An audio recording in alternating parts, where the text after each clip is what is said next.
Good morning.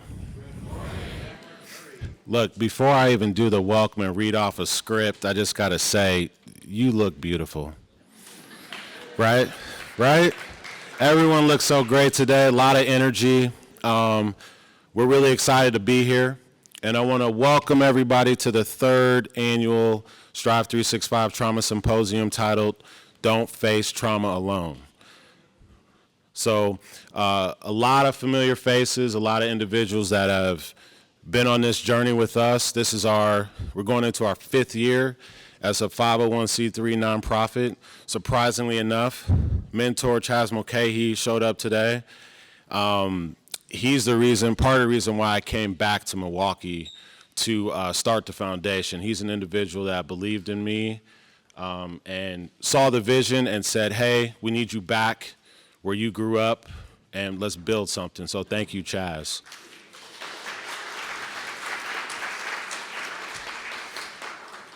So usual beginning stuff. My name is Brandon Curry. I'm the CEO and co-founder of STRYV365.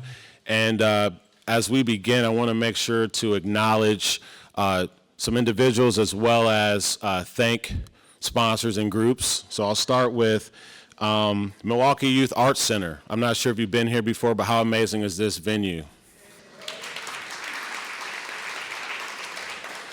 Want to thank Cheryl Kniezel again for joining us, the graphic artist.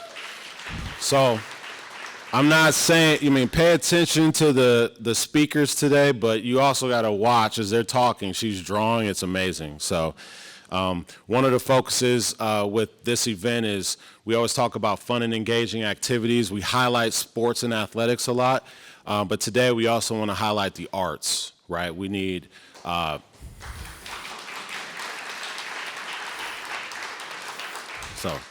I'm assuming you're an artist. There you go. That's good. That's good. So is Cody Hollowell. He's somewhere. I was trying to see if he would sing, do the opening, but he chose to run away. I want to thank our corporate sponsors, Edward Jones, the Hmong American Friendship Association, Medical College of Wisconsin. I have to thank Dr. John Moyer also publicly. Dr. Moyer, can you stand up, please, so they know who you are? So he's another reason why I came back to Milwaukee, and my grandmother, of course. But he's been there from day one, research meetings, supportive, besides his work as a pediatrician, also professor, teaching the next generation of practitioners. He's in the community doing the work in the trenches and working with groups like STRYV to try to assist in our efforts to give a platform for change in the community. So thank you. In addition to MCW, obviously we want to focus on thanking the Institute of Health and Equity. I also want to thank our CTSI ensemble. And then I want to thank Lamar Billboards and our board member, Dennis Lord. Have you seen the STRYV billboards? So I've got Dennis to commit to having them run every 90 seconds for the last year, and he's like, okay, we can do that.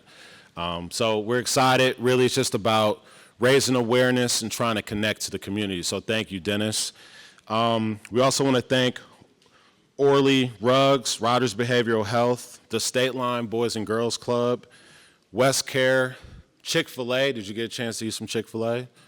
And then this afternoon, we also have Cousins coming on your way out. So we want to thank all of our sponsors. I also want to highlight and thank our board of directors. If you're a board of director and you're here today, can you please stand up? Let's give them a round of applause.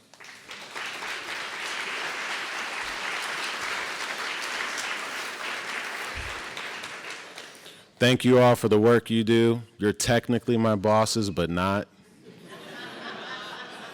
So make sure your work in the room, get us some more money so we can help more kids, right?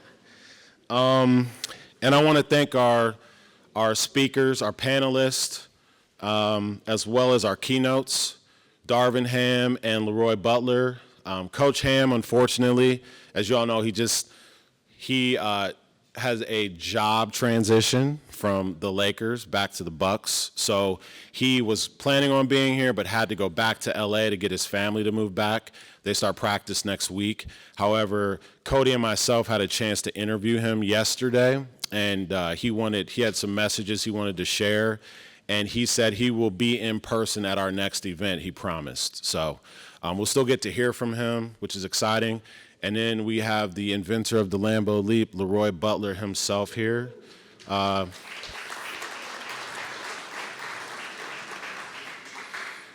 of Famer. Last but not least, I want to thank all of you for attending, right? It's a Friday. School year has started. Everyone's extremely busy, but you made this a priority to be here today. I hope that you learn and grow and share. And I hope that you take this opportunity to leave your comfort zone and connect with other individuals, because that's what it takes to truly make an impact, right? We can't do it alone. We have to be willing to work outside of our silos to connect with other organizations, and that's the ask today. If you've been to other symposiums, you know you're not just coming here listening. We're not just going to preach to you and talk at you. You're all going to have homework, right? So we expect you to network, connect with people, be engaged, share insights, and at the end of the day, I'm hoping that everyone can be vulnerable. And then look up top, I want to thank Holy Redeemer, our newest partner, for joining us today.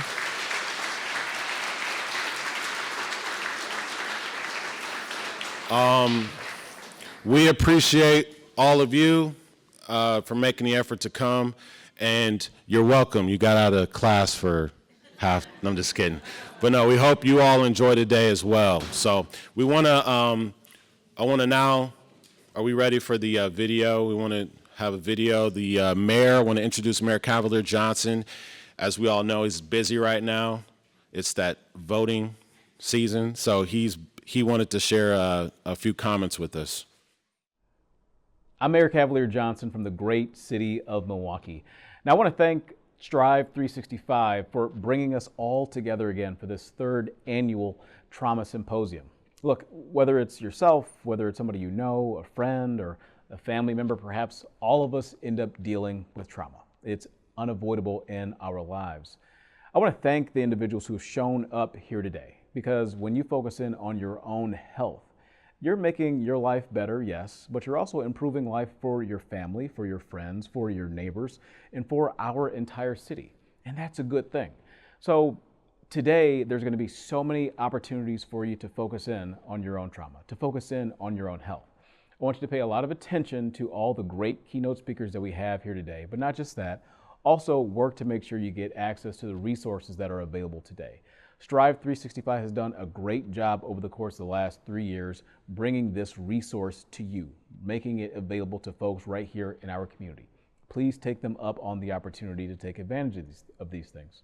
Again, when we work together, that's how we improve mental health. That's why we improve trauma for all of us in our communities. Thanks so much. And again, thank you to STRYV365 for making it happen for our community. Thanks.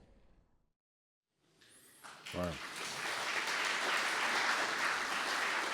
So just a couple more minutes and then we'll go into the program. But Mayor Johnson is a true proponent of what we're doing, very connected to our organization and the city. So we appreciate him and his support.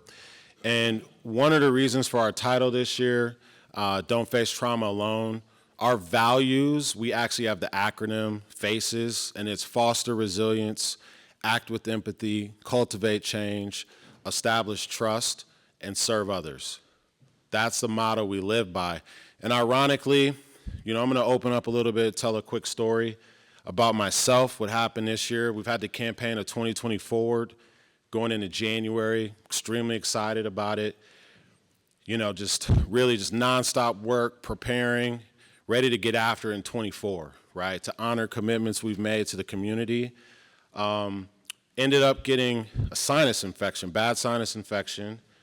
Then I find out that my mother was diagnosed early stages of Alzheimer's, dementia, a form of dementia. Lower level, but still a challenge.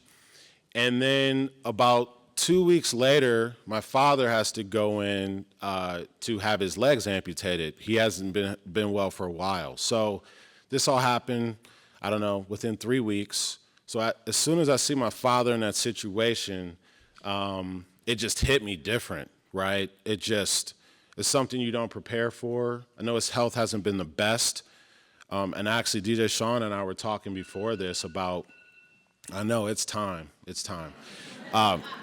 We were talking about that before this, and just the impact, it's almost like a role reversal with your family, right? All of a sudden, it's like, how do you prepare for something that you've never experienced?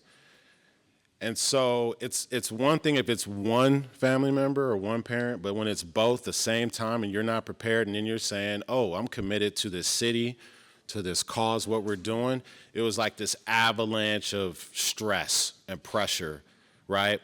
And here I am, I'm like, oh, that's 6'7" BC. He's always calm and cool. He can handle everything, right? I tell myself that. And so what happens is, the stress became too much. I wake up 2 days after seeing my father, and I can't move the left side of my face at all. It was like numb, almost a feeling as if when you go to a dentist and you get the shot. And I'm like, what's going on? I can't smile, look in the mirror. I know, signs of a stroke. I'm thinking I'm having a stroke. I'm like hoping I don't. I'm like, everything else is fine. It was just my face, this one side. So I call, get in the ambulance, checking blood pressure, checking everything. I'm in the ambulance by myself. It was about a 2-mile ride. It felt like it was 2 hours. You're just back there reflecting like, man, what did I do wrong? How did I get to this point? How is this happening? What's happening? So many questions impacting me. Get to the hospital, find out they diagnosed me with Bell's palsy. So I'm not sure if you're familiar with that, but just a situation where a nerve, there's inflammation, and you end up losing control of part of your face for a while. So I'm like, okay, doc. I was like, yeah, yes, because I couldn't use that side of my face. I was just glad it wasn't a stroke. But then I was like, what are you going to do different? Because they're like, yeah, you were sick, and then the stress is what triggered it to happen.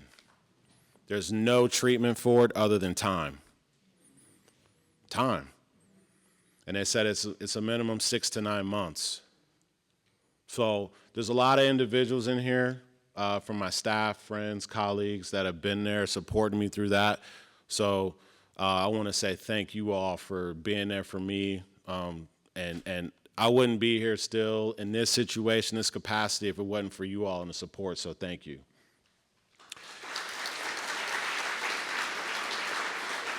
And I'm good. I'm about 90%. So it's hard to drink out of a bottle sometimes and things like that, but I'm getting back to normal.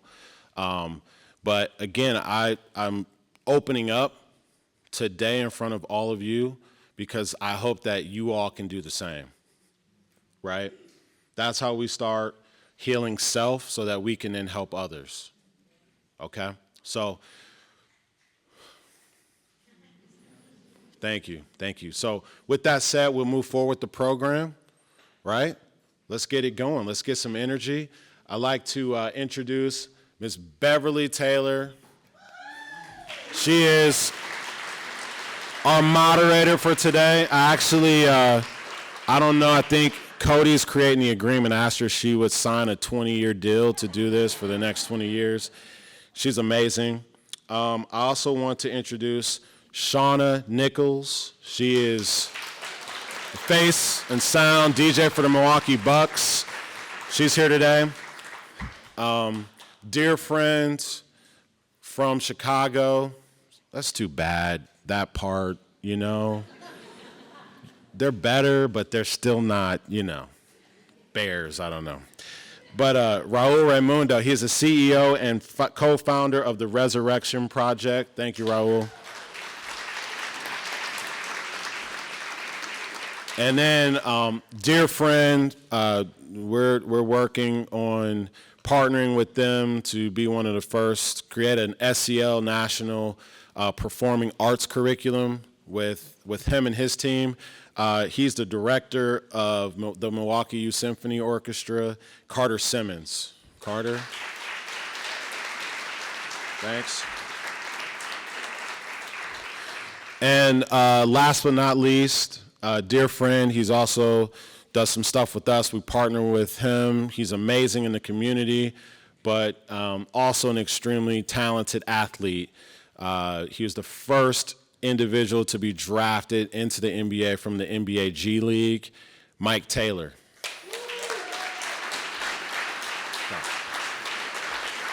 All right. Thank you all. It's good to see all of you.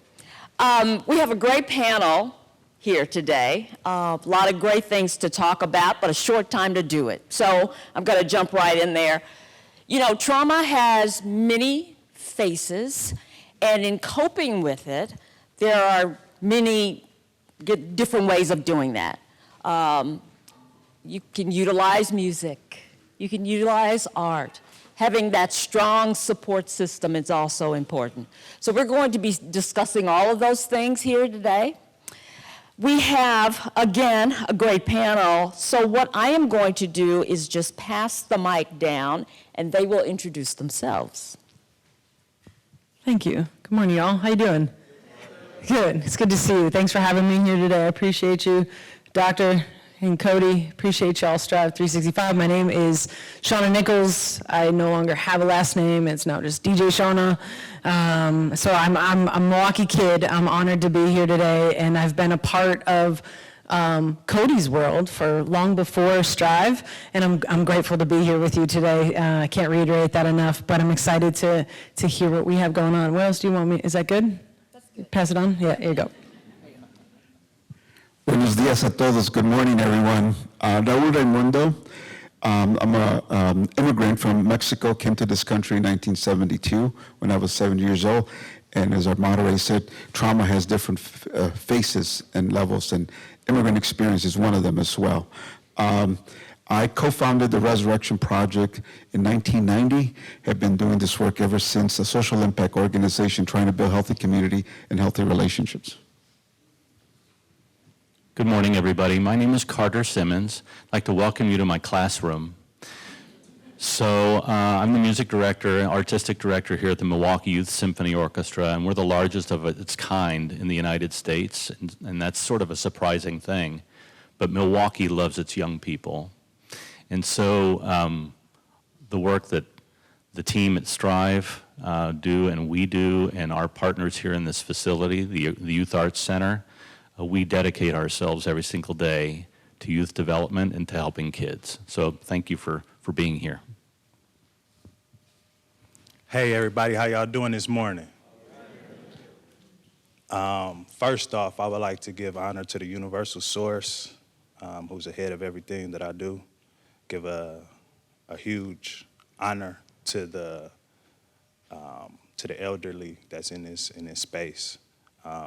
Giving honor to my ancestors who've came to this country willingly and unwillingly. My name is Mike Taylor. I am a native of Milwaukee, Wisconsin. I hold that near and dear to my heart.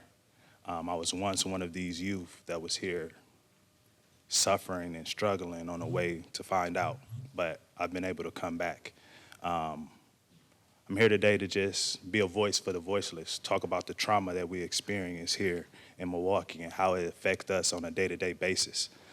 Some of the systems that are in place are not inclusive to some of the things and the environment that we grow up in. So I'm here today to shed light, speak about my trauma, and just be transparent in where I'm at. I'm the founder of Taylor Made Foundation that was founded in 2010. I've also created a unique program that talks about trauma. I've created a coloring book, a comic book, a literature series, to say the least. And that is Thank you. Mike and I are not related, but I'll claim him. So I am going to start with you, Carter, since we are in your space. Nice facility here. The Milwaukee Youth Symphony Orchestra, largest after-school orchestra, I think, in the nation. You cater, I use that word, to nearly 1,000 students from 14 counties, including northern Illinois. Some people think of the orchestra as a place where kids of affluence would come to, and they think of possibly white kids. That's kind of a myth with you guys. Diversity is almost your motto. So help us to know a little bit about that and tell us about it. Thank you very much. I appreciate that. So when I started work here in 1992, I'm starting my 32nd year, that was pretty much a little bit of the picture. The heart was always to try and engage the community in a really sincere way. But it was really our move into the Milwaukee Youth Arts Center that gave us legs into being able to have the space to do the work that we want. And I'm very happy to say that we have engaged the community in a very sincere way, an intentional way, where we've changed the face of what we do here. And we've learned an awful lot during that process. We used to have about what you'd say is about 3% diversity in a city that is very diverse. And now I'm very proud to say that we're over 50% diverse. And we are really the only youth orchestra in the country that sends out over $500,000 every year back out into the community on an individual basis to support students. We support them with instruments, with lessons, with rides here and back, and give them an opportunity to get to know other people and to have and to find a little different vision for their life. So we are all about youth development and building community in a sincere, correct, good, solid way through a set of skills that the students learn anywhere from third graders all the way through the end of high school and then beyond. And we do that through partnerships with the schools, with all kinds of schools, educators that come from all over the area, and great art institutions. And so it's youth development, but using music as a vehicle for that. Thank you. So now I feel like Oprah, just kind of stand up and just kind of, Raul. The Resurrection Project, it's all about creating systems of growth and support for families. And I was reading some of the things that you do. And this is just a few. Home ownership program, offering financial literacy workshops, various supports for youth.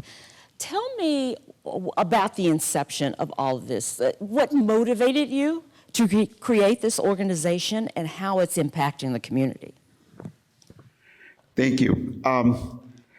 So our organization began basically with a simple premise vision. How do you put your faith and values to build a healthier community? And the challenge for us has always been, how do you build a healthy community, not move to one? And the reason that I say that because for me, I grew up in that community.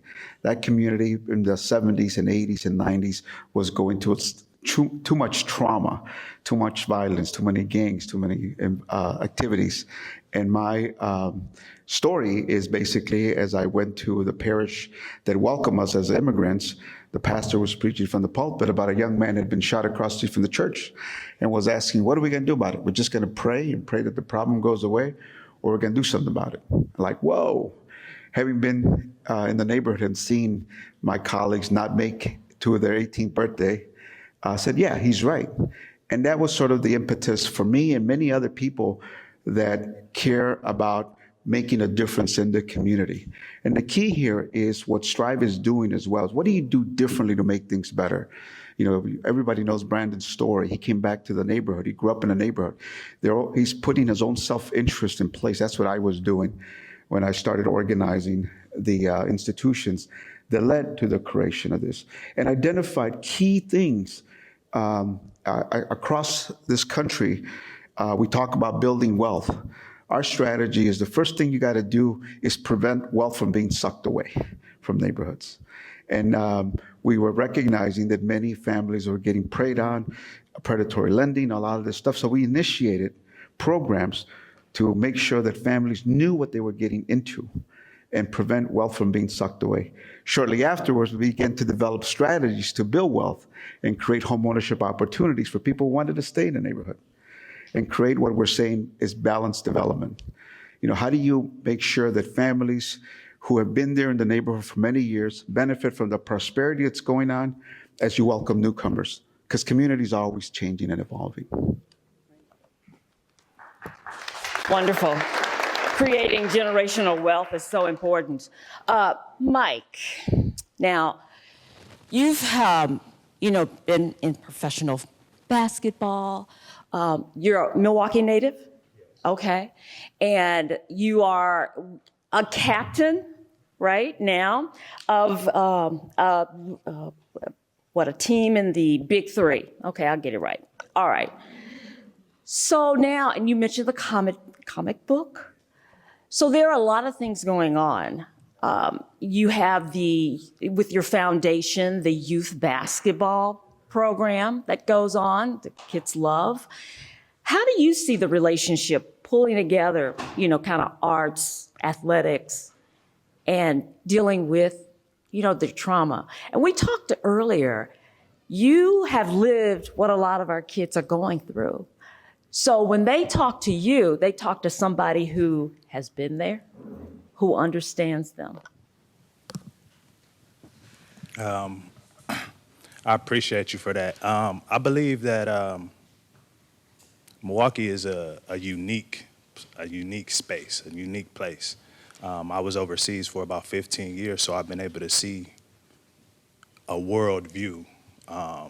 So I have an introspective from a different space. Being someone that has grew up in this area, what's going on with the NPS referendum? It's been a miseducation on our youth here for a very, very long time. I'm an alumni of NPS, so I understand that. But when I was in school, we had driver's education, we had home economics, we had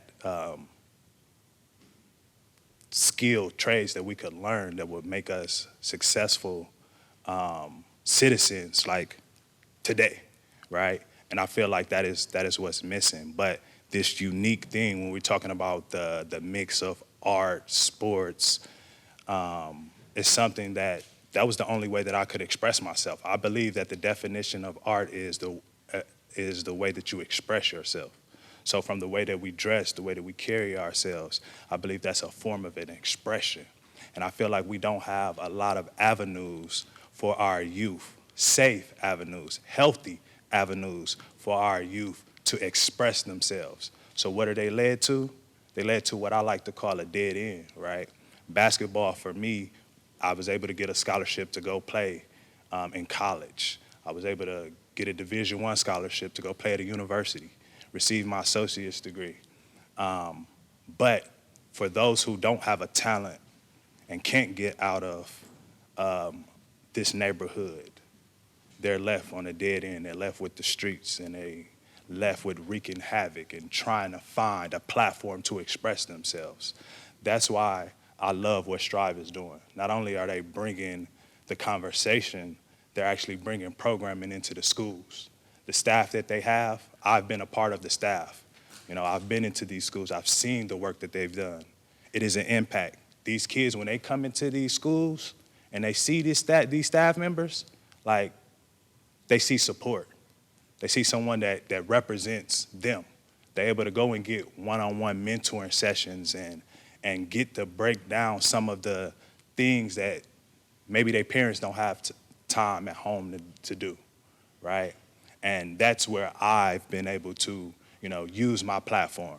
Everybody that I know in my community all wanted to play in the NBA. Boy, girl, whatever. If you was black and you was in this community, you wanted to make it to the NBA, right?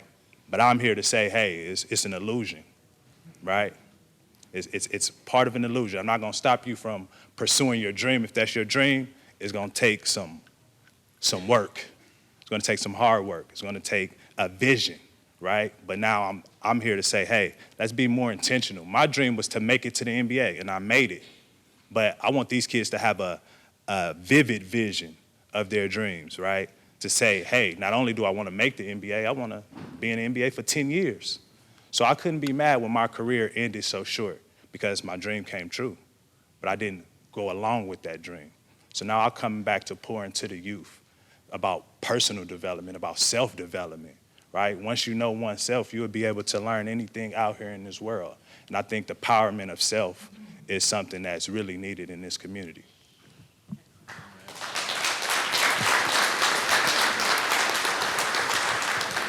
So I know we have a lot of young folks up there. Dream big, dream big. DJ Shauna, okay. So you played with Division I basketball. You are the DJ for the Milwaukee Bucks. We all know you. We all hear you. So with that, sports, art, because you've written a children's book, right? Yes. And how does that all come together to you? And I know I'm speaking to somebody who practices gratitude. You are all about positivity. So kind of give me an idea. Thank you, Mike. Man, you're speaking to my soul, my guy. Seriously, it's the epitome of and I apologize for those of you that don't know me. I think they put me on the panel because I'll cry at any given point in time. So sorry. So I'm a Milwaukee kid too, and I have 414 tattooed on me. I have some family members in the audience, and and so it's crazy to listen. I'm the first in my family to go to college, first in my family to get a Division I Big Ten scholarship. I had dreams I made it as a pro, but that's where it stopped too, because I didn't know any better. I didn't have people that didn't know, right? And it's no disrespect to my family or where I came from, but it's crazy. So what's nuts is I've had 2 non-normative jobs. That's all. I've been a professional basketball player and a professional DJ. And that is unbelievable to say. It literally makes me cry because I'm probably, other than Shaq, maybe the highest educated DJ because I think he has his doctorate, but I have a master's degree because I wanted to keep playing basketball, honestly. And so, but I just knew I never fit into what I call the real world. And Mark, you can probably speak on that. I just never fit. And so music and sports to me always went hand in hand. I'm going to date myself, y'all. Did you know what CDs are? Yeah. Thank you for those of you down here. But yeah, you used to make our mixtapes, mix CDs for basketball warm-ups, right? That was it, right? And if you're an athlete, what you warm up to, right? You said VHS? Oh my goodness. All right. Whatever it is. Yeah. But it goes hand in hand. And I never knew that this would be a career that it makes me cry to think that there's one of me. I'm the Milwaukee Bucks official DJ. And I just feel like I showed up. I kept doing the work. You talk about dreaming big. I didn't know what any of that meant. And similar to Cody and Dr. Curry for having me here to see something in you. And that's what I think makes this space so special and STRYV special, is because I'm still this little kid, that clearly has a lot of feels. And when somebody sees you and gives you that opportunity and lifts you up and raises you up, and that's the city, being up here with you all is just so humbling. Seriously, I feel like I just push buttons and make so much noise, but it's crazy what sports and music has done and how it's facilitated so much for me. And I joke that every event that I do is everybody's big event, right? I DJ for Giannis's workday every day. I DJ for this event, right? This is their big event. So dealing with things that, as an athlete, that I've been taught that like kind of when you cross those lines onto the court, you got to figure out how to let it go, right? So sports taught me that. So to come into every single day as a DJ, and I joke, I can't play Drake's sad songs, like if I'm having a bad day, even though I really would love to, but it's like every event I have to show up and I have to be 100%. And honestly, music, sports, still working out has all helped facilitate that. And it's given me a platform like you talked about. We're taught as athletes, like that name on the front of your jersey is so much bigger than the name on your back. And I live for that. And like the names on the, again, this makes me cry, but the names on the front of my jersey are just like endless, and it's such a gift to be able to do that. So thanks. Yeah.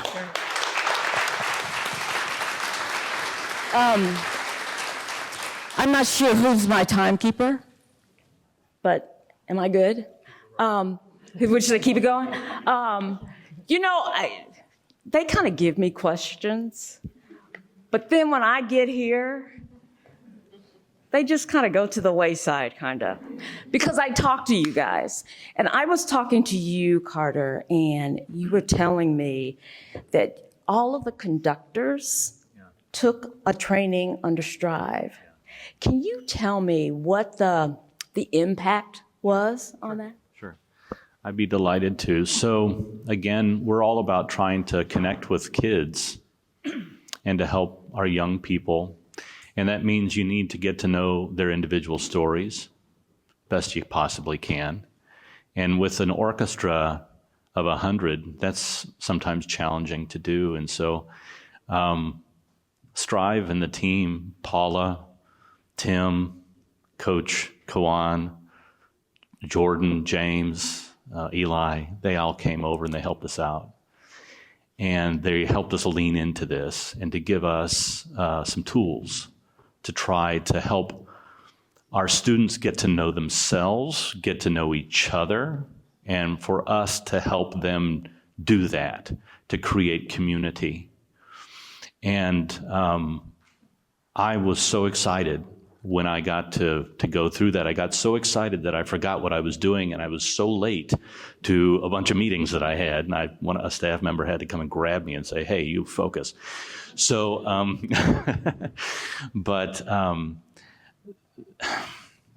music is such a beautiful tool to make connections. Everybody uses music, either passively or intentionally. And I'm really glad that you're part of this panel, DJ, because I was thinking I wondered if you would be, because we use music, all of us use music, but then it's a different thing if you create the music, if you create the art, if you learn the instrument, and you learn the skill sets of dribbling, of shooting, which I never could do, my brothers could, and I was bad. But you learn all those types of things that you have for your skill set, and then you apply them. And when you apply them and you focus your mind, it's so healthy for you. It's healthy for your spirit, it's healthy for your mind, and when you have a community, it's healthy for your community too. And so here in the Youth Arts Center, you have a bunch of kids who are probably not going to end up being artists, some do, but they go off to other things. But you have a bunch of kids that learn how to be healthy, to have emotional health, and to create connection with each other in a very unique and beautiful way. I could go on, but thank you to STRYV and to the team. Thank you. DJ Shauna is a composer. You know, you can look up some of her tunes. Yeah, absolutely. Raul, tell me what key components must exist in a healthy community ecosystem to ensure that our families are resilient, healthy, and thriving. Well, first of all, as I listen and excited to be here on this symposium and this talking about this issue, trauma has no boundaries and it's no color. Unfortunately, it is the kind of environment that people come from that generates this kind of trauma. And the way we approach our work in terms of healthy community, what's involved is that you have to be realistic about what you can do, and that's what STRYV is doing. Trauma is a problem. Let's be realistic, at least how I approach this work. Just like housing, it's a problem. We're not going to fix the problem. We're not going to fix the trauma issue. What we can do is convert that problem into an issue, which is what STRYV has done, right? And address it, that's something you could do right here based on what you're trying to address, and meet as many young people as possible to deal with the trauma issue. In order to deal with the problem, we need much more involvement from everyone, the private sector, the public sector, the philanthropic sector, and the community sector, all working together towards trying to solve this major problem that we have. And so what's important in building healthy communities is having healthy relationships. How do you model that across the board? How do you go beyond the boundaries? Because as I said, there's no boundaries about trauma. Everybody experiences it differently. And that's what STRYV is trying to do. We're partnering with them on making sure that what the model they've developed is utilized across the board, across boundaries, Chicago, Milwaukee, Indiana, other places. And as I learned more about what they're doing, and by the way, I neglected to say earlier, although I'm a Chicagoan, Milwaukee is my second home. Two of my kids are studying here. One is at Myatt, the other one's at the University of Wisconsin, Milwaukee. So I've been coming often here. And the other thing that involved and I'm looking forward to is we also are part of a national credit union called Self-Help Federal Credit Union, that we opened up a couple of locations here in Milwaukee, one in the Black community, one in the Latino community, again, for financial literacy. But I think that at the end of the day, it's about modeling healthy relationships. Young people today are under tremendous pressure, not just in the physical environment that they're dealing with or growing up with, but now we have a new challenge, a virtual environment that is causing even more challenges. And so we have to figure out how to come together, make sure that the public policy holders, if you will, are held accountable, that the support from community organizations, philanthropy come together.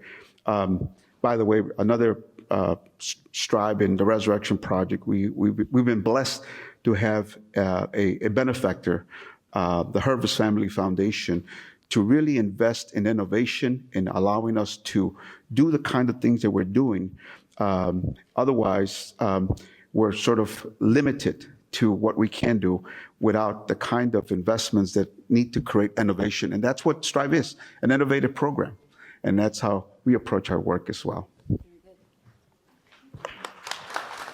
Mike, I'm going to ask you one. Tell me the importance of connection with youth and ways to build those relationships. I think the importance with connecting with youth is it's essential. I mean, I grew up and it was this saying that was always saying, like, the youth is their future.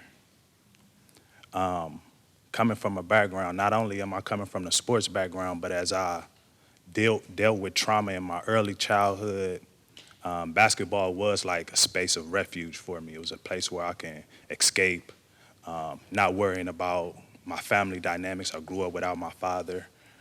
Death is heavy in our community. It's a lot of systematic oppressions that our youth is up against. So I feel like meeting them where they at, understanding, understanding, being able to overstand the obstacles that not just the youth face, but our families in these communities face. I believe coming from a restorative justice background, I'm a practitioner in restorative justice. So I believe that has been a way that I've been able to connect by just being transparent and being bold in who I am, being brave with my expression. Like I say, from the way that I dress, I understand that, you know, the way that our hair is, right? Just being brave and that free expression of just how our nature is. I feel like that is one of the deepest connections that we can offer this unique demographic here in Milwaukee.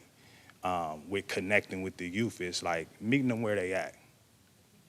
I think that's one of the underrated things, is like being able to understand that, hey, some of the youth that, you know, are impacted by the justice system and some that are not, the living conditions that they're up against. Some kids are not eating at night or eating in the morning, right?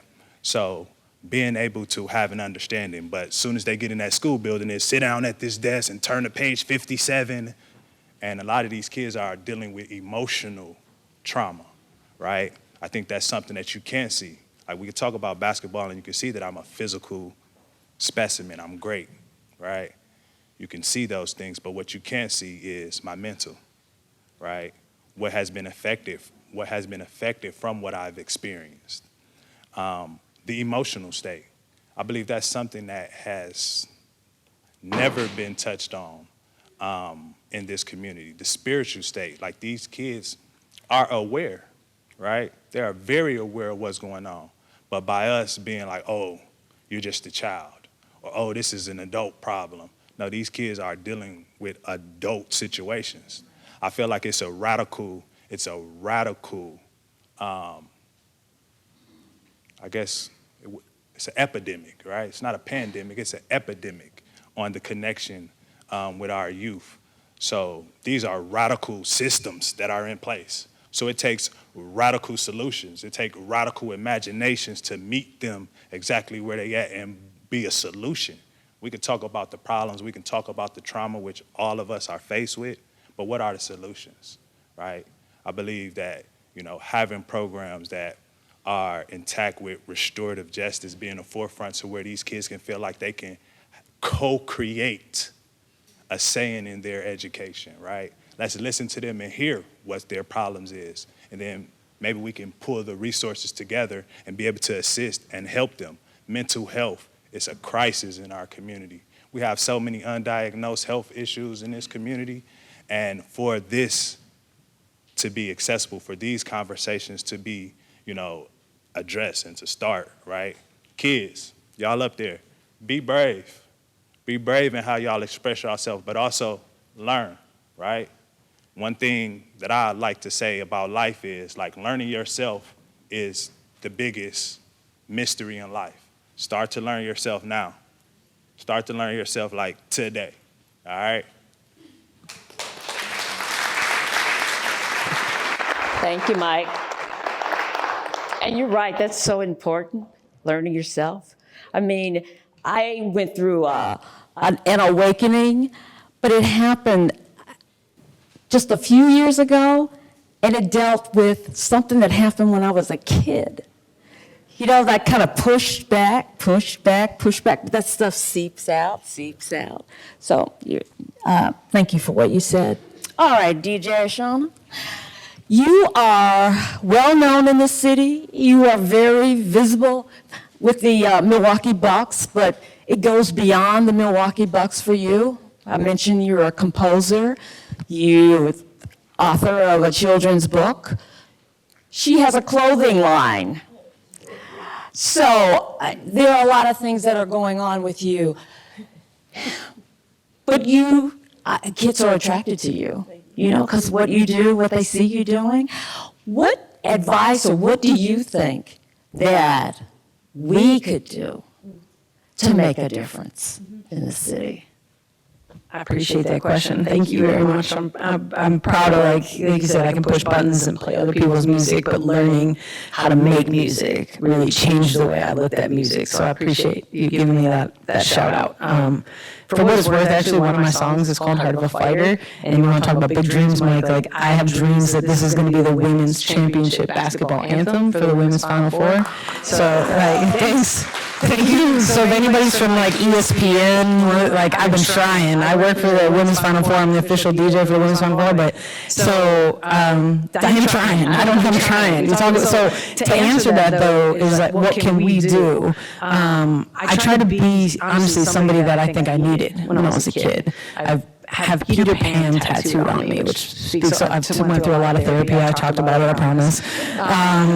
And I understand it, but it took a while, like you said. And so, full disclosure, like before I do these kinds of things, I actually call my mom when I get an opportunity to speak and actually have a voice, because I do. I play a lot of music, right? And to be honest, I'm live soundtracking things. That's how I look at it. So for me, I think a superpower is I can feel clearly. I can feel how you all are feeling. So when you're walking in, the music I was playing is the energy and like what I felt made sense here, and understanding that people trust me to do that. Again, same for a Bucks game day. It might not make sense to somebody, but I promise there's like a thought process to it. And so with all of that, to have a foundation for our young kids, for our youth, for people to grow and have these dreams, and not just a foundation, but then the support. You're talking about community, and you're talking about financial literacy. Things that I never was taught, that I feel like I'm still figuring out as an adult, as a business owner, as an entrepreneur.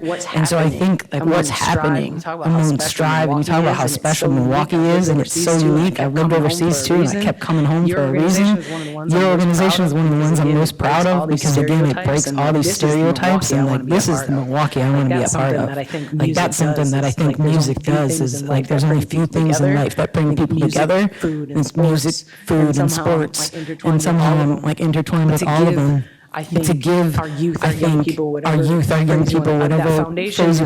foundation, the support, to not only dream big, Mike, but then to have the support to be like, let's see, you can do it, and let's do it, let's implement this plan, because that's the same thing. It seems so silly that I've played basketball and I play music. Those are the blueprints that I use the blueprint, right, like into life, like what I'm literally doing right now, because again, if I was sitting there are y'all in high school? Yeah. So again, I only knew basketball. I played sports when I was your age. Like that's, you talk about escape. Like I didn't fit in. I wasn't cool. The only thing I had going for me was like I could dribble a basketball. I was so lucky. Honestly, that's the best thing I had going for me. And so to have that opportunity then to understand, and again have people support that. I had the support, but to then understand, I think, to keep building the foundation. And I feel like I'm struggling, but to like understand it's not only just you. It takes a village. It takes a community, and I feel like I'm a product of that, and then some. And to again have people see something in you.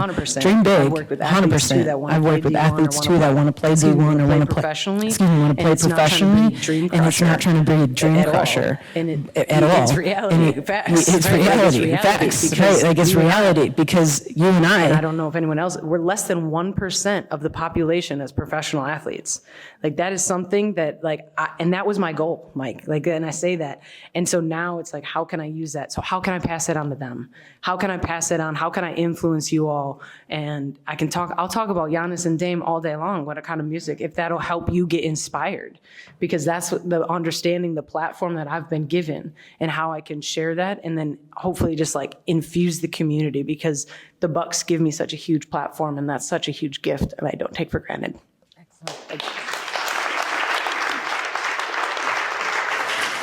So among other things I got from that, pay it forward. Yeah. Pay it forward. Yeah? Yes. Okay. Ladies and gentlemen, wonderful panel. Told you. And again, our panelists. We're going to go into the breakout, so I'll announce the breakouts. You want to ask? Okay. Just to make sure you know, DJ Shauna, Bucks, Sound of the Bucks, Raul Ramundo, CEO, co-founder of the Resurrection Project, Carter Simmons, director of MISO, and Mike Taylor, first NBA player ever drafted from the D League, founder of TaylorMade. Thank you.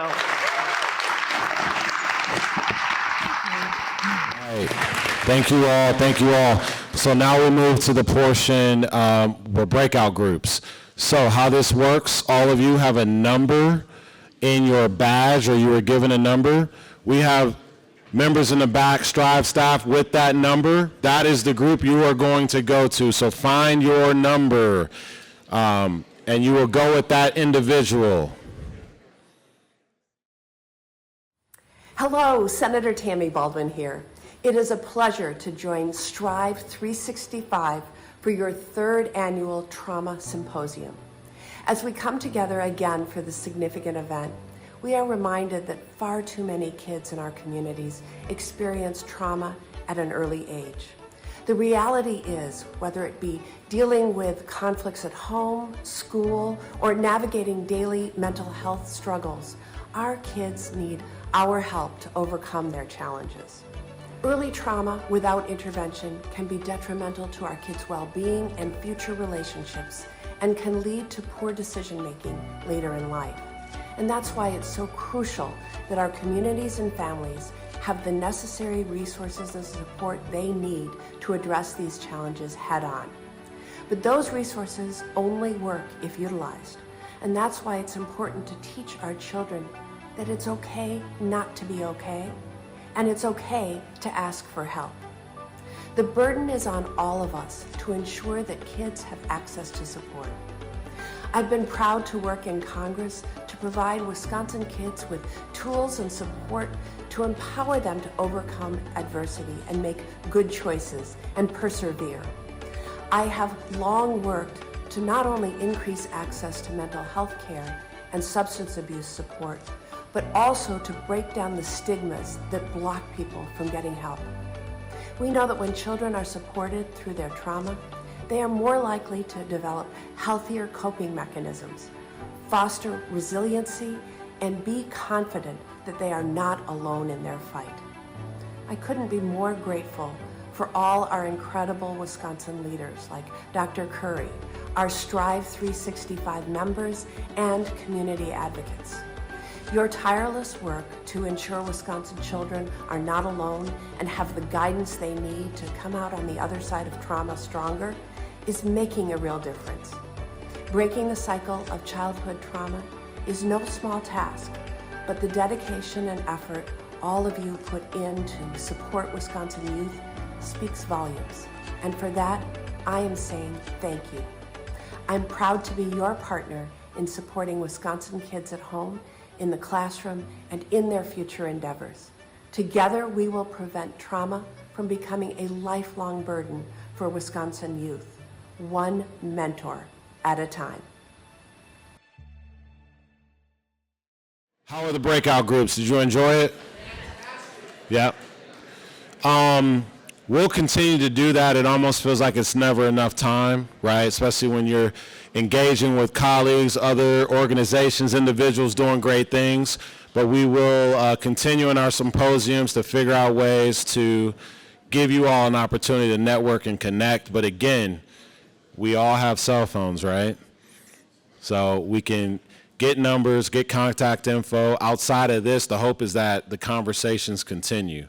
So as we move forward, we'll hear from Coach Ham. I mentioned he did about a 12-minute video that we're going to share.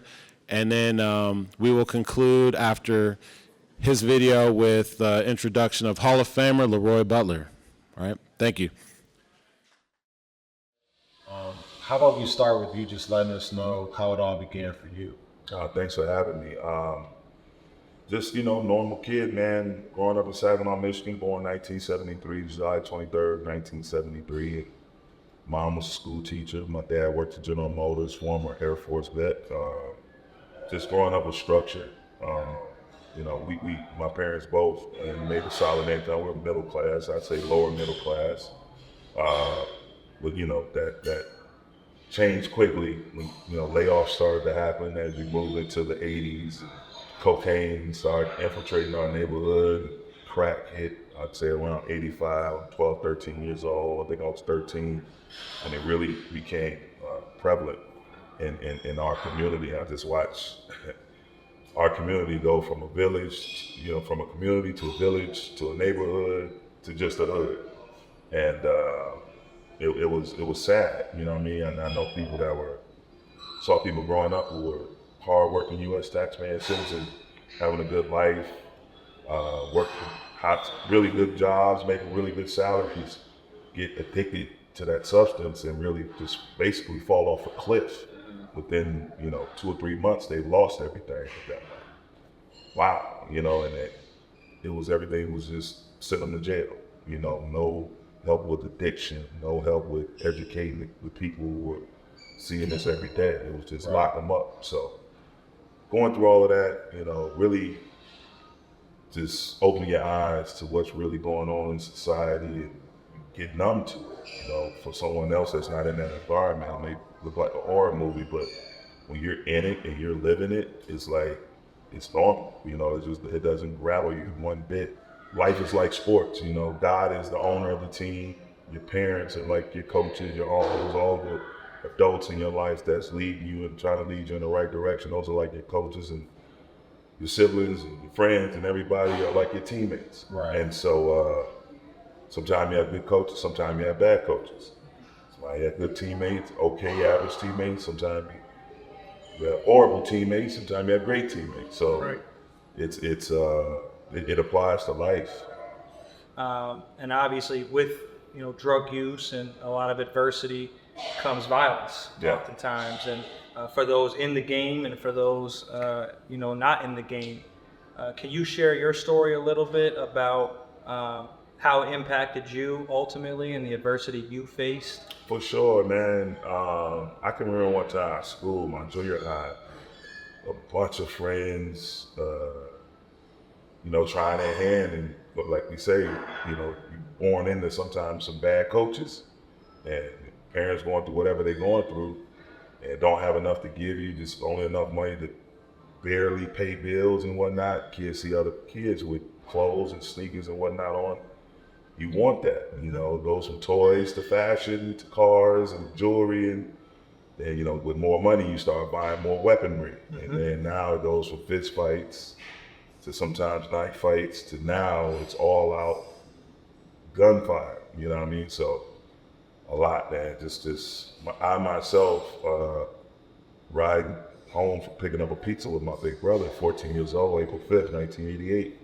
On the weekends, people cruise and hang out and do different things, play music loud, all the young fun stuff. And there were some guys in the back of the parking lot.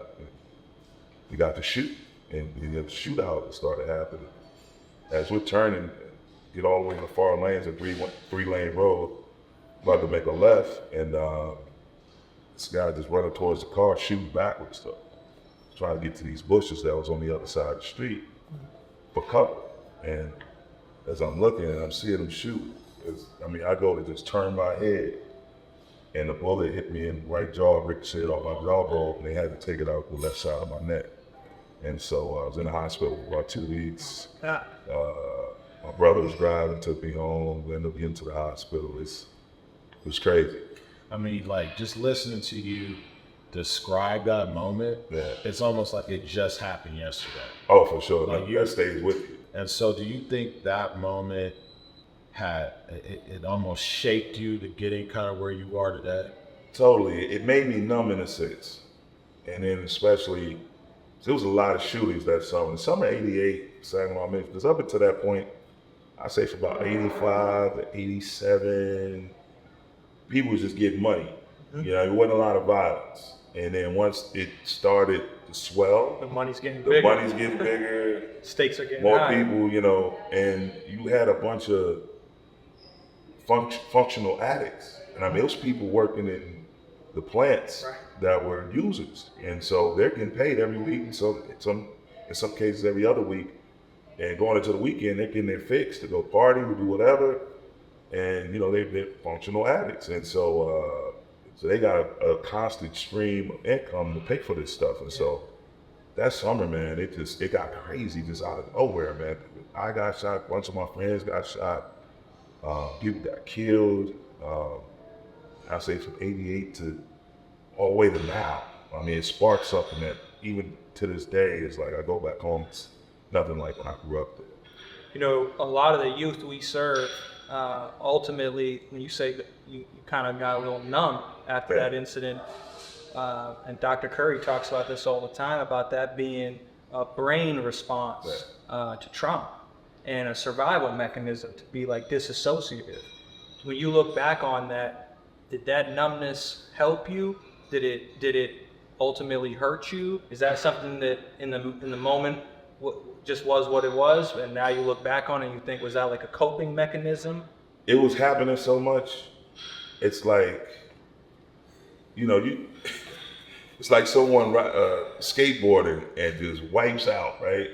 But it's happening like 3, 5, 10 times a weekend or something like that, And so now, 2 months, 3 months later, if it's still happening like that, oh man, this someone else just fell off the skateboard. Right. Maybe that's unfortunate, but it's like it was like that with the drugs and the shooting, and it really hit home. I had my god brother, man, Shaka Yule. He got killed in 1990, summer of 1990.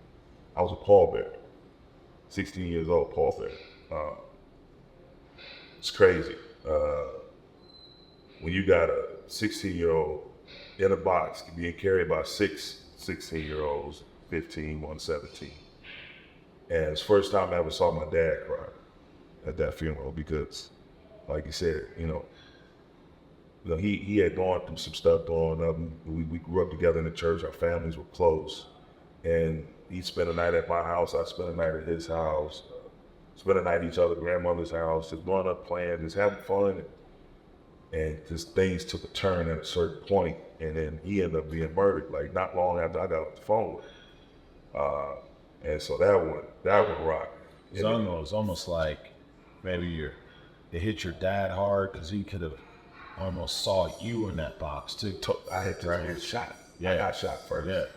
I had a whole bunch of friends that ended up murdered and shot, all this other stuff. But I want to say I may have been the first one that I was the first one amongst all of us and then it just started happening like that. I mean, I'm talking about going to high school, someone's desk is empty. You come the second day, come the third day, and it's like, damn, where Elton at, man? Elton Simmons? He got murdered 2 nights ago. I was just like, damn. Antoine Mose, Vincent Calhoun, Shaka Yule, rocking all that. I'm looking around like, damn, all these people getting killed, man. Like, damn, could have been you. On? Yeah. And then the way I got hit and the trajectory of the bullet and everything, it's like, I'm like, damn, man, I just felt, by the time I was in high school, and that was a big reason why, not only because I saw my father and what it did for him and my uncles, the military, I just wanted to get the hell away from there, man. I wanted to get as far away from there as possible. Even when going to junior college, I was in Southern Colorado. And then ultimately I chose Texas Tech, which is on the other side of the country in West Texas. I just wanted to get away from that environment, but then you grow up, and I'm going to college with guys from Dallas and Houston, going to junior college with guys from Denver and all this other. It's happening everywhere. Right. You think it's just your city and your little pocket of the world. Because now you're connecting with them, hearing their story, telling your story. Absolutely. And you're like, man, we're products of a lot of the same issue. Absolutely. These are systemic. Right. So it's prevalent. Yeah. How do you, it's almost like a normalization of chaos. Totally. And disruption. Totally. Right. But as we talked about earlier too, those things start to become normalized. Totally. When you stay in that environment, right, and you see it all the time, you're like, oh, this is just what happens here. Right. Right. How do we create, in your opinion, how do we create a system of change?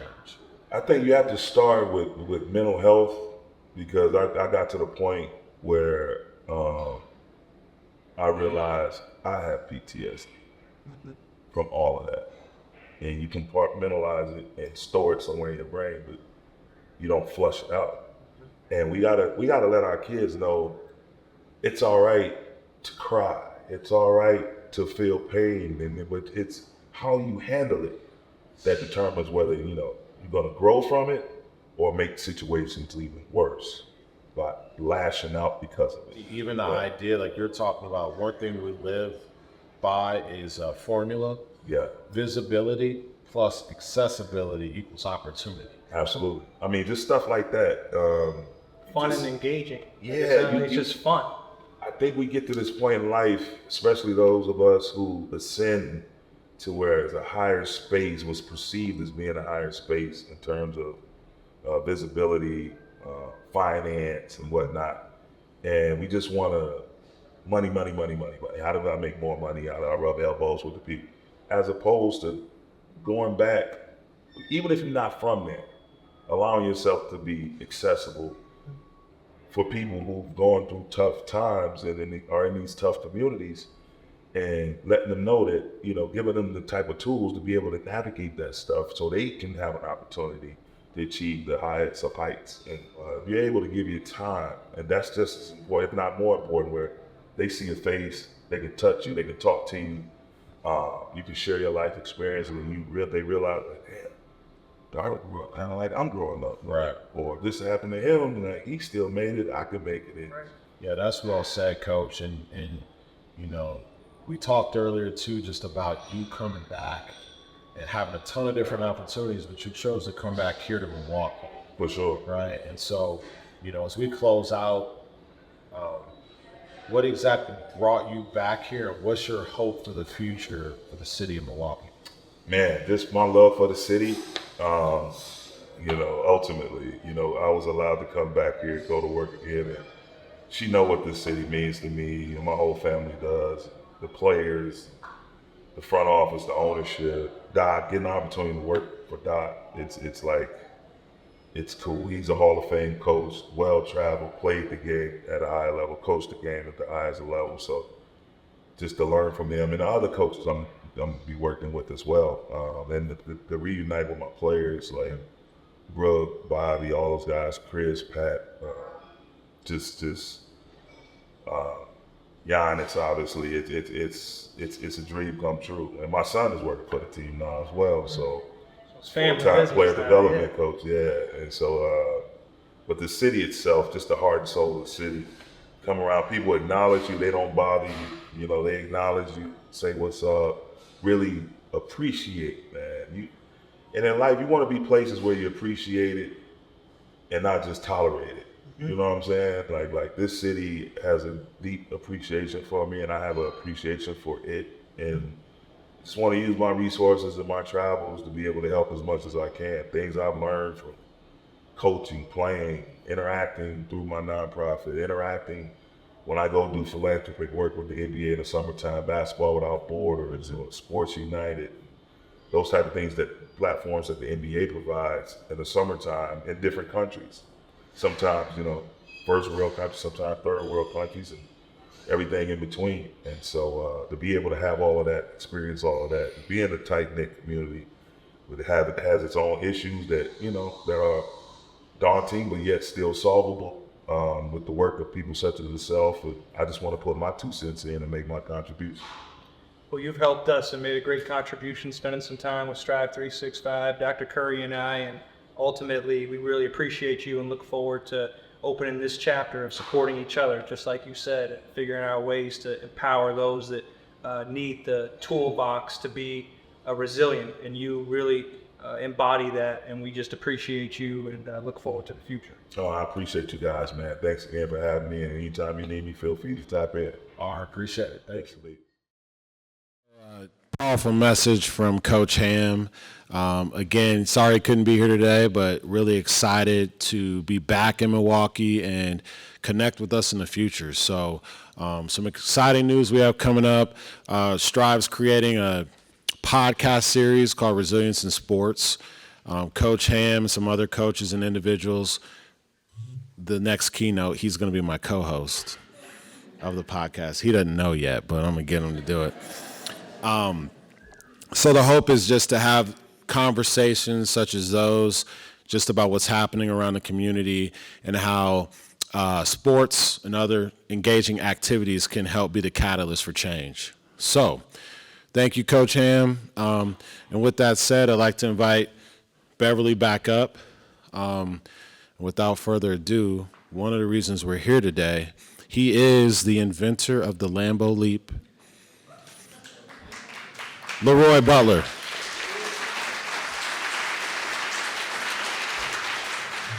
All right. Well, full disclosure, we're cousins, so I don't want people to say, well, why did they pick Beverly to do the interview? Mainly because you're amazing, but I just want people to know that we are, cousins. Since you brought that up, Don't tell them nothing I told you now. so 13 years ago, I got married. And at my wedding reception, I look and I see Leroy Butler. And I'm like, Julian, who is my husband, why is Leroy Butler at our reception? And he says, Free food. Free food at weddings, right? No. and he says, he's dating my cousin, Genesis. Oh, really? Well, time passes. I was at the event where he proposed to Genesis, and I was at the wedding. You know where the wedding was? Who said it? Lambeau Field. Where else? Yeah, exactly. So we're cousins. Yes. Proud to be. You are beloved in Wisconsin. Your winning smile, your humility, and you're just fun to be around. Thank you. And on top of that, you play for the Green Bay Packers. That helps. That helps. Yeah.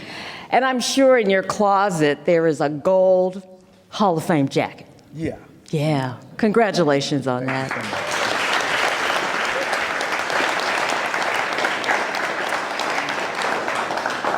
And really not bad for a guy who came from the projects of Jacksonville, Florida, right? Yes. Yeah. So let's just kind of talk about, some of the backstory and the stuff that you're doing now. I took notes because we've talked before, and we could be here for 5 hours just But all the accomplishments that you have made, all the strides that you've made, coming from a kid who, at the beginning of his life, was in leg braces. That's amazing to me. And I think about the story that you told me where I think your home, the window face where you could see kids going to the pool. Yes. And you were watching the kids who could walk easily, walk into the pool, but you couldn't go. But you're waving at them. Yes. Hey, where does that come from? Because, you think of kids who are in that predicament and just, oh, woe is me, I can't go. Yeah. But that wasn't your attitude. Where does that come from? Well, mainly, all of it come from my parents. My mom raised 5 kids by herself, and and some of these are my students. So if you heard this part, just still listen to it, because they know me. But Beverly, my story, because if you're a single parent in the inner city, your kids are gonna be criminals if there's not a dad in the house. But when you're a kid, there's a lot of things you don't pick. You don't pick your parents, you don't pick your color, you don't pick anything. You don't even pick your clothes. But for me, I got joy out of seeing other kids happy. And when the young men and women who were going to the pool, and I'm from Jacksonville, Florida, so it was hot. But I'm sitting on the porch and I see them, and they're a little like, why is he so happy? Because you can't go to the pool. And I'm sweating and I'm waving. And I said, well, for you, going to the pool, that's what you're trying to do. I'm not trying to get into the pool. I'm trying to get into the NFL. I got plenty of time to swim. The pool ain't going nowhere. So that was my joy. I was like, I can't let other people or students know that I'm having a bad day. Because my grandmother said, every day's a vacation. I said, okay, Grandma, drill that down for me, because that's a pretty big statement. She said, I may have a bad day, but nobody will ever know it. I'm the same person. Unless she get a phone call from the school that I was being bad, then it'd be different. But I'm the same person. So I got that same mentality from my mom, who used to catch a bus just to meet up with the young ladies to carpool to go to work. That's a hero to me. Yeah. So all the kids, all my sister and my brothers, they can run and jump and do all. They leave the house. I stay inside with my mom. I'm a mama's boy. So my mom was my hero. And when you go to my grandparents' house, that's where I got my knowledge from. And that's when she told me, Beverly, she said, listen, God gave everybody a talent. I said, Grandma, I don't have any friends. I don't go to the mall. I didn't even know what that was. I don't get invited to sleepovers. I don't go to the pool.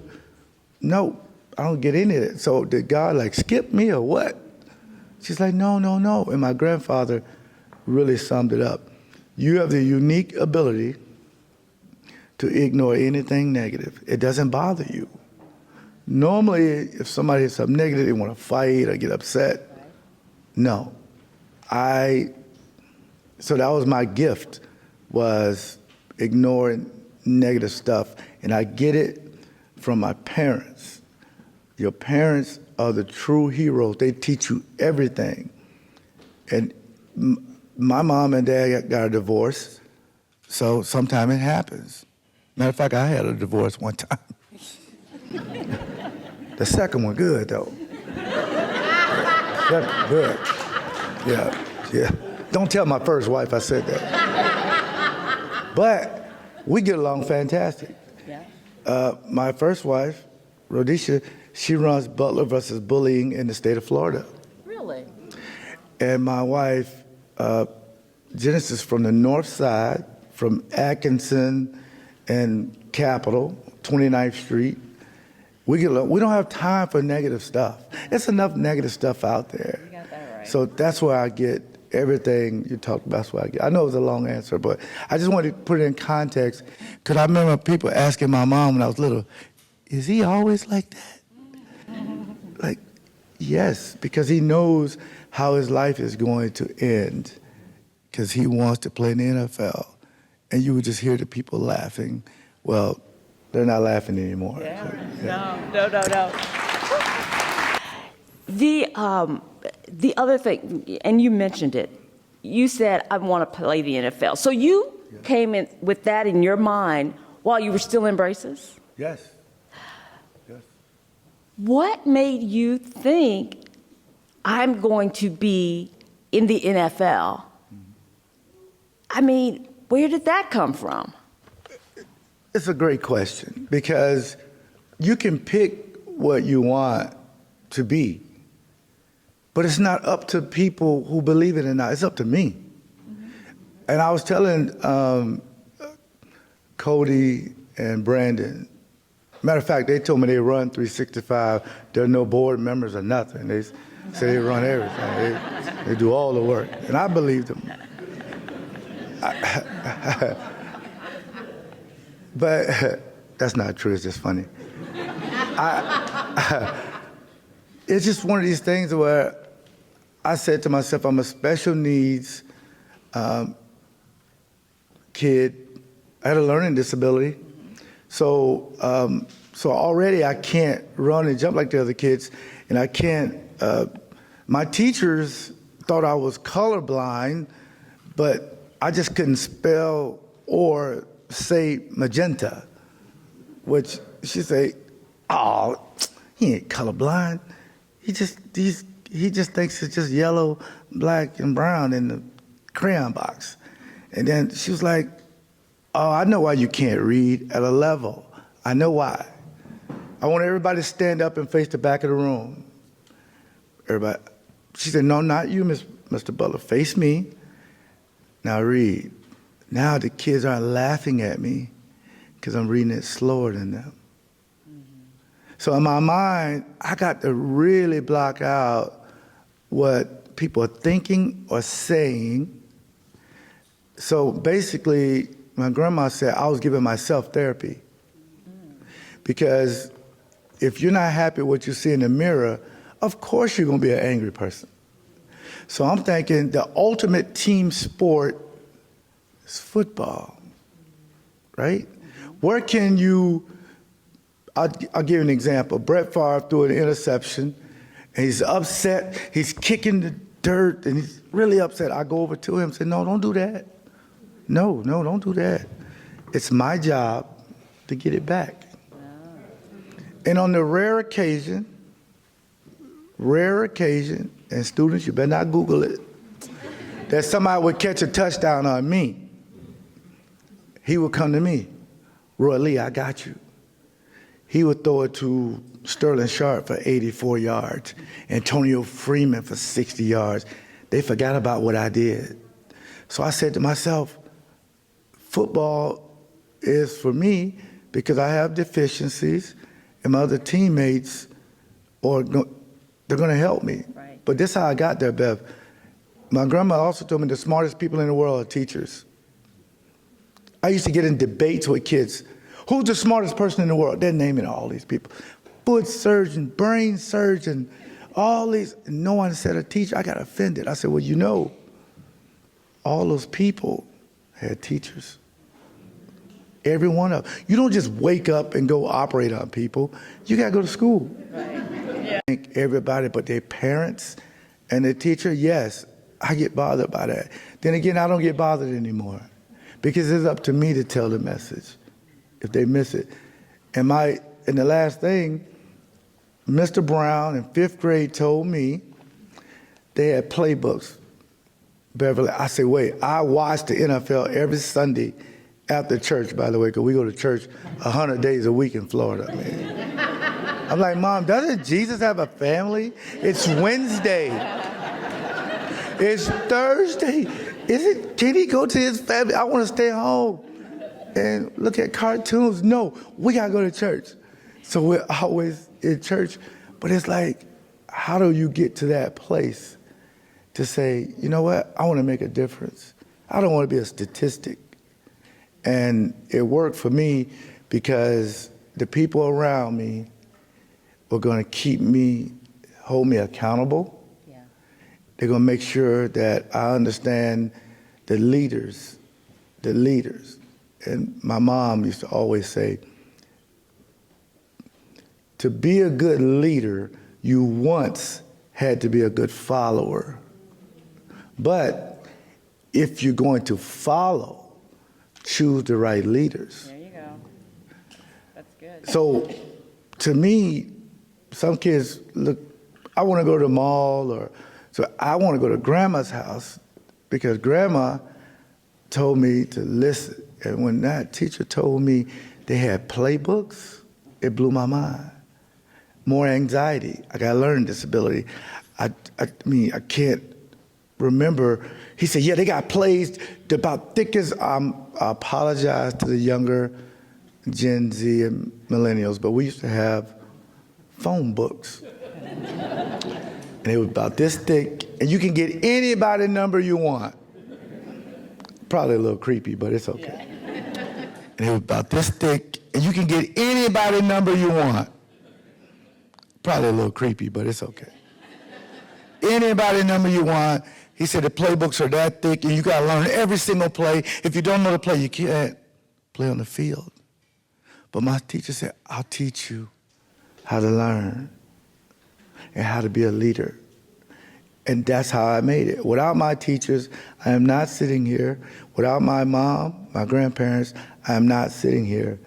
And I just want kids to know that when you go to school, it's free. Just go and learn. I wish STRYV365 was around when I was a youth, that I can go somewhere and tell somebody some problems I may not want people to know.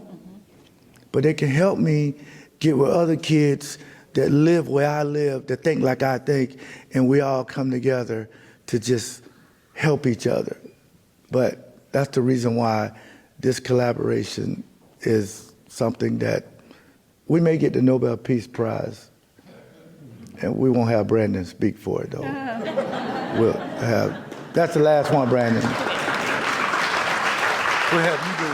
Yeah. So, okay, we have kid in braces, kid with a learning disability, special needs, and a kid who lives in poverty, so not wearing the stylish clothes, all those things. That's a prime target for bullies, and you got it. But you're telling us how you dealt with it. Never let them see you sweat. And now, as an adult, wanting to help other kids, you've got the Butler versus bullying. And I go on YouTube or whatever, and I see you're at all these schools, you're everywhere, talking about this, trying to help kids deal with bullying, and if they are the victim, and help those who perpetrate it. Yes. And now you and STRYV are going to do a little collaboration, right? Yes. Tell me a little bit about that. I think for the most part, I just tell kids how I dealt with it, because sometimes when they see what the topic is, they may get a little disinterested. Nobody's bullying me, and I'm not bullying anybody, so I really don't care. Fine.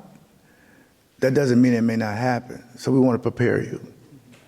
And we've also understand that the curriculum around it is the blueprint on how do you become successful. Negative things is like a delay. I'm an expert at delays. I've had delays my whole life. So what we try to do is go where they are, and in a great neighborhood, and he made it. But me was total opposite.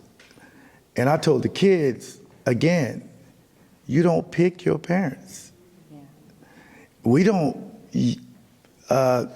put people down because their parents were successful.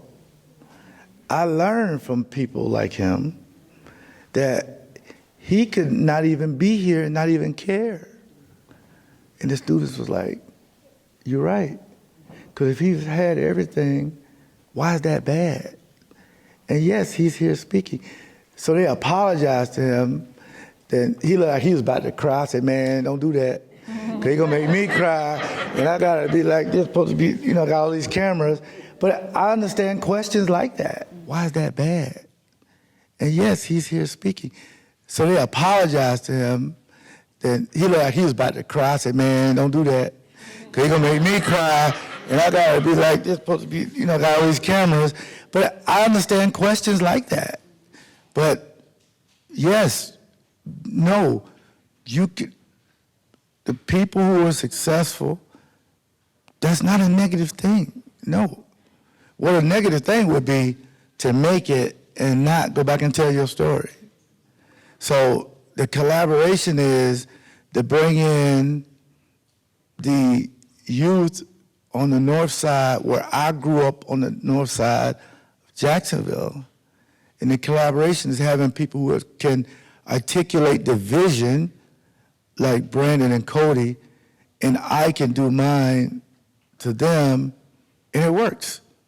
And I think that's the good thing about it, and I'm so very, very excited. Yeah, that'll be good. We'll hear more about that later. You were saying, while you're still in braces, you said, I want to be a pro football player. And I know that some of that came from the desire to get your mom out of the projects, get her a home, all the best for mom.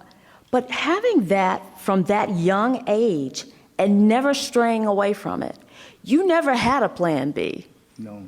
When I was growing up, it's like, I'll either do this or this. Or I'll do this, but I'll study this too, so if this doesn't work out, I got this. You didn't have a plan B. Now, having that mindset, did that really help you to realize your dream because you're so focused? Yeah, that's another great question. You must have did this before. Yeah, I was telling some of the guys, I had all my eggs in one basket, I put the chicken in the basket too. it was going to work, because I always felt like if I didn't do it, we were going to stay in the projects. So there was a lot of anxiety and pressure, but no one knew it. Because everywhere I go, I don't care what's in my way, God always moved it for me, and I took over the rest. Just give me the map or the blueprint, I can do it by myself. Teachers' assistants, teachers, principals, anybody in education. I used to go to the dean of boys and introduce myself. He said, "Why do you always do that?" I said, "Because you'll never see me again." I don't have time to have somebody talking about, "Your brother wore that outfit 2 weeks ago, you wear hand-me-downs." I said, "You're wrong.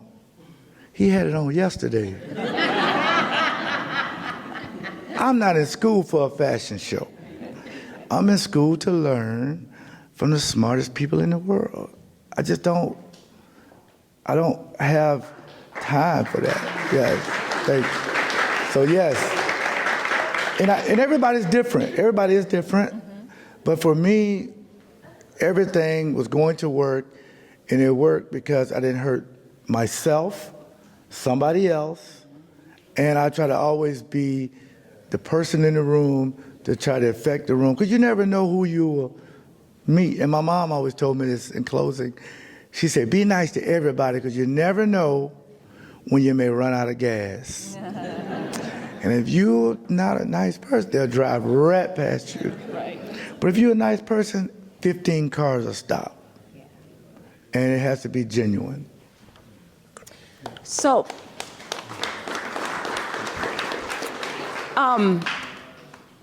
do you ever wear your Super Bowl ring? No. You don't wear it? It's too gaudy? Too big?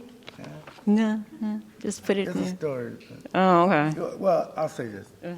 And that's another good one. I don't wear jewelry. Even when me and my wife, when I proposed to her, I gave her a ring, and she says, "Well, you're not gonna wear a ring?" I said, "No, I'll put all the money in your ring." I don't have any anymore. But I don't, Super Bowl ring. I didn't know we get a ring for the Hall of Fame. I had no idea. I don't like to wear it, because those are like the shiny objects that my grandmother said that they'll focus on that and not on me. Now I force you to concentrate on me. Okay. There's no gold chains, no gold teeth, no tattoos, nothing. You got to focus on me. Yeah. Okay. There's no distractions. Okay. So, yeah. Very good. Okay. Lambeau leaf, the Leroy Butler Lambeau leaf. I like that better. Yep. Thank you, Coach. You created it. Tell me what it feels, after all these years, tell me what it feels like when you're watching the game and the players are still doing that. I do get goosebumps. I really do. I think it's the best celebration, because it's not just me. It's not just me.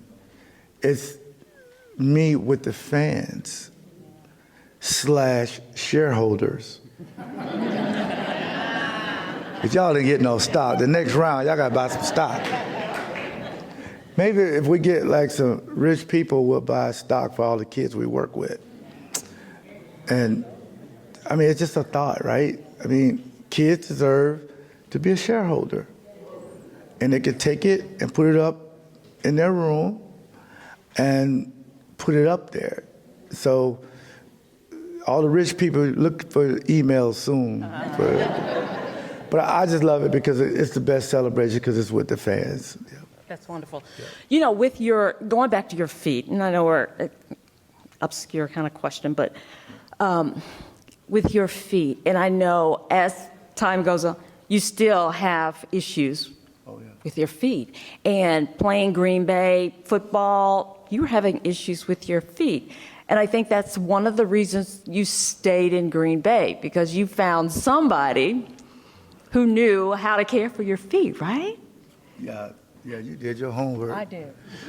Yeah, well, I was extremely pigeon-toed. So my feet looked as if they were having a conversation. They were like, and they need to kind of break up.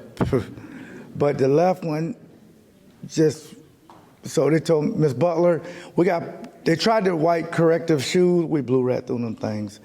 And then they tried the steel bar. I even told Tom Hanks I was Forrest Gump before he did that movie. But I used to go through every year like 50 or 60 pair of cleats. Come on, just the inner sole was just, and it just breaks the shoe out. It's just not safe. So, you know, eventually I was able to get to, not only, I get therapy every Thursday for the last 28 years. And therapy is with your mind and your body, and you have to take care of yourself. You really do. And I think that's the good thing about being in Wisconsin, because I love the state of Wisconsin, but I also love the state of Florida, where I'm from. But two things can be true, and I'm just so delighted, because I can go places and have conversations with people to try to correct anything that I'm having a problem with. Okay. What would you like to leave people with? What about Leroy Butler that you wish people knew?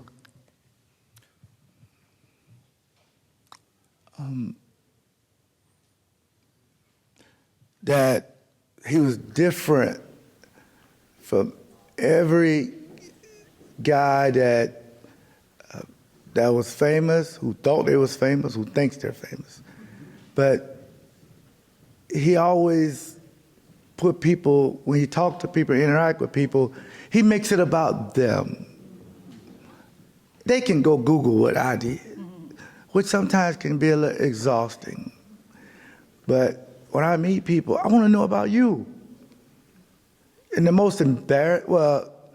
of the most embarrassing times was when they put my name up in the stadium, and I just can hear my mom, my grandparents, and my teachers saying, again, don't be a band, be an orchestra.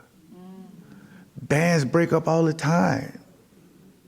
Yeah, I was mad when Journey broke up too, by the way. The kids are like, who's Journey? You gotta be 50 and up. But you've never heard of an orchestra breaking up, and they all sound the same.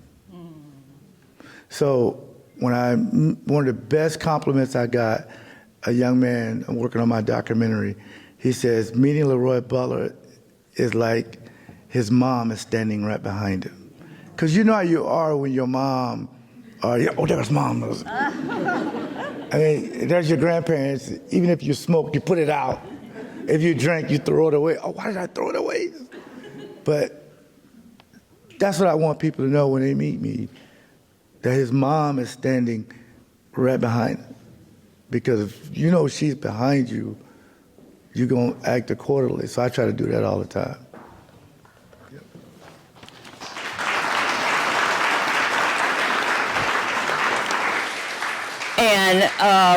And finally, when you talk about mom standing behind you, you know, you going through the Hall of Fame, all of that pomp and circumstance, and she believed in you. She knew you'd be there, right? Oh, yeah. Yeah. Yeah. She knew. Yeah. Were you thinking of her? Yes, I remember. My mom was amazing. I just can't mention her name enough. She was truly just an amazing person, as all moms are. And I'll prove it to you real quick. The best holiday is Mother's Day. If you go to church, you can't sit nowhere. The pastor don't even have a spot to sit. It's packed. Everybody's dressed up. They got their nice hats on. Beautiful. Father's Day is empty. They're out golfing and doing stuff. I like to. But when you at a place of like peace and whatever thing happened, the biggest thing for my mom is in 2000, she passed in 2016. But in 2009, I wasn't even a semifinalist yet. But if she comes to me and she say, hey, let's work on your Hall of Fame speech. I say, Mom, isn't that a little narcissistic for me to just assume that I'm going to be in the Hall of Fame? She said, first, I don't know what that means. Second, your teachers always told you to be prepared. So if you ever go and look at my speech and look at the outline of it, me and my mom did that. I put 2 teachers in my speech, Ms. Gordon and Mr. Gracie. I thank my teammates, of course, without them, you're nobody. Make sure you thank your wife and your kids are your brand. That's your platform to say your kids by name, all 7 of them. But I got 6 daughters, but my son's my favorite. I mean, he's named after me, he gotta be my favorite. But yeah, we worked on it. So when Charles Woodson came and knocked on the door in Racine, Wisconsin, not in LA, not in Miami, not in New York, no, we were in Racine, I thought about her and I said, Mom, just kind of, I just remember that conversation. I get a chance to do the speech. And that's what she wanted. And I think, I used to ask her, why did you think God chose me to make this journey? And she said, I know why he chose you. Because he knew you would tell your story. Most people don't tell their story. When I was talking to the kids the other day, everybody got a different story. Don't let somebody write your headline, because they'll never read the story. If you write your headline, they're forced to read the story. And you don't have to be in the Hall of Fame or be a lawyer, doctor, whatever. It doesn't matter. It's for you. But you're good at something. And when you leave here today, figure out what that is. And the last thing I'll say, I want to thank Ian for introducing me to Brandon and Cody. Ian, I love his family. His wife, Ian, works for the city, him and Oscar. I just appreciate them. And Cavalier, the mayor, is an amazing person. Because they kind of know my vision, but to bring me to STRYV was truly the plug I needed. Thank you very much. Ladies and gentlemen, Hall of Famer, Leroy Butler.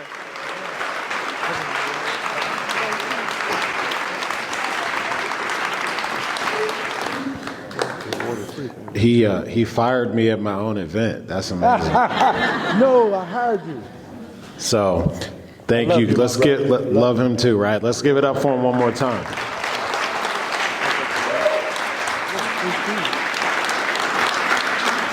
So, as we close out, just want to thank you all again for coming. He couldn't be here today. Tom Hervis, our main donor, he assisted with the creation of STRYV. I just want to publicly acknowledge his support, because without him, we would not be here today and doing what we do. So let's give him a round of applause. And again, remember, trauma wears many different faces, doesn't it? From my story, after I opened up a little bit about myself, several people came up to me and said it hit close to home for them. And a lot of people are going through a lot of things. So every second counts. We got to continue to have the urgency. One thing we don't get more of is time. So let's take advantage of the opportunities when we leave out of here today. Continue to do great things and connect, because we can't face trauma alone. So thank you all.